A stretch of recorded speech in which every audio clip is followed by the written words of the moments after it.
We're gonna collect a little bit of sap here today. Thought just started running, and we'll make a little video for you here.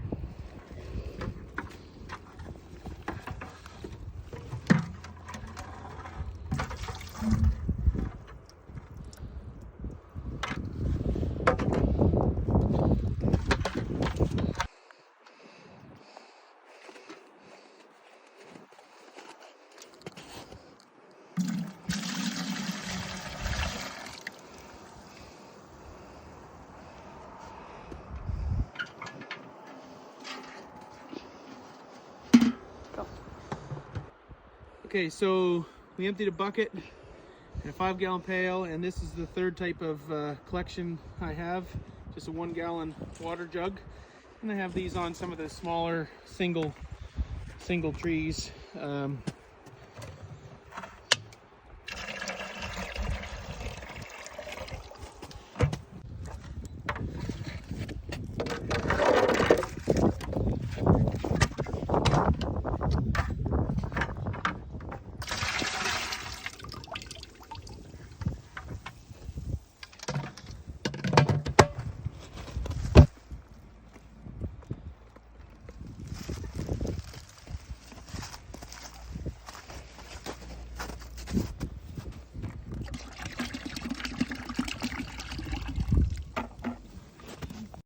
Okay, so now we're back in the sugar shack, and I want to give you a little bit of a tour of how we have things set up.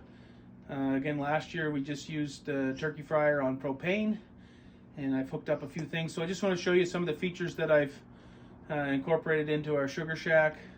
All these ideas, well, at least most of them, I've stolen from other YouTubers, and I think I've watched every single maple video that's on YouTube.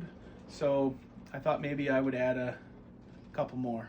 So I collected a little bit of sap. I just want to show you the next process. So here's my homemade strainer.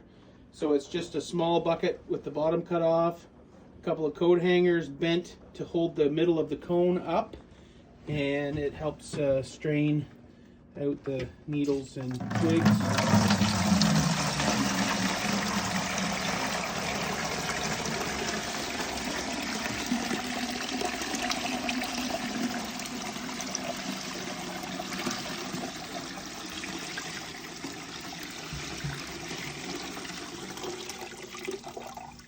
So that's what we collected after. It's only been running maybe 2 hours today so far, but it's early in the season and we wanted to show you some of this stuff. So now that that's filtered, I'll just slide this other pail underneath just to catch what's dripping off the filter. And this pail is specially built for this shelf. I'll grab the cover just because it's kind of some cobwebs in here. So this has a tap on it. We connect this hose.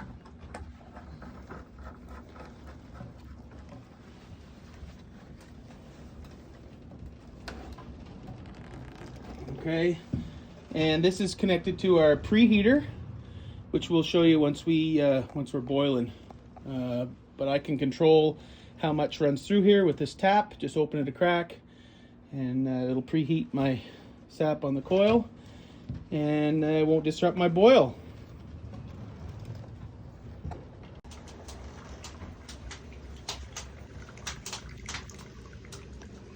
So the preheater is working. The sap is running into the pan. It's hot, almost burned my finger.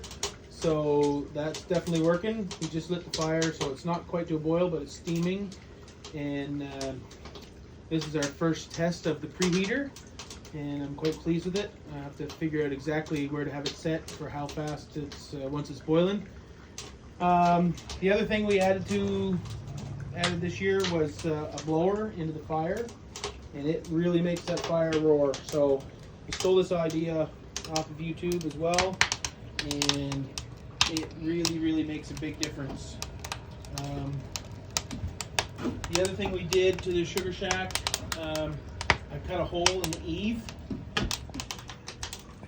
up here behind us. Can you get that? And I put a box fan up there, and that's hooked up to a switch, so I can turn that on and off from down here.